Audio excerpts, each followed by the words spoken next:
Al-Fatih Sunat Center yang berlokasi di Jalan Kenanga 2, nomor 43, RT 06, Kecamatan Lubuk Linggau Utara 2, Kota Lubuk Linggau.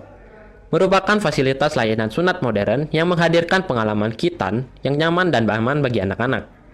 Dengan menggunakan metode Technosealer, Al-Fatih Sunat Center dilakukan tanpa jarum suntik dan tanpa jahitan, sehingga minim rasa sakit dan memiliki proses pemulihan yang cepat. Menurut Dr. Fikri Hidayat, Al-Fatih Sunat Center berkomitmen untuk membuat proses sunat menjadi pengalaman yang menyenangkan bagi anak-anak. Di Al-Fatih Sunat Center Lubuk Linggau, anak bisa beraktivitas seperti biasa setelah proses khitan.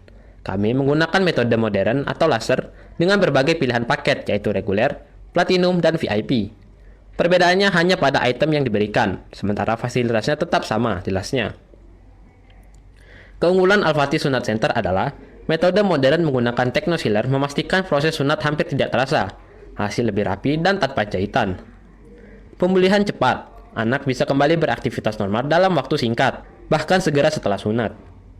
Konsultasi gratis bagi orang tua sebelum dan setelah sunat untuk memastikan kondisi anak tetap optimal. Anak yang sudah sunat mendapatkan hadiah menarik sebagai apresiasi. Proses cepat hanya memakan waktu sekitar 20 menit, dengan teknik modern yang nyaman bagi anak. Harga terjangkau dengan berbagai paket tanpa mengurangi kualitas pelayanan.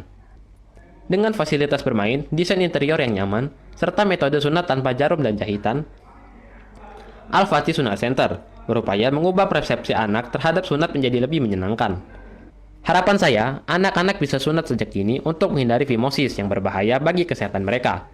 Saya ingin setiap pasien merasa bahagia tanpa drama atau ketakutan setelah sunat, tutup Dr. Fikri. Al-Fatih Sunat Center buka dari Senin hingga Sabtu pukul 9.00 hingga 16.00 waktu Indonesia Barat. Bagi yang memiliki jadwal padat, bisa membuat janji temu terlebih dahulu untuk penyesuaian waktu. Jika Selampari TV melaporkan.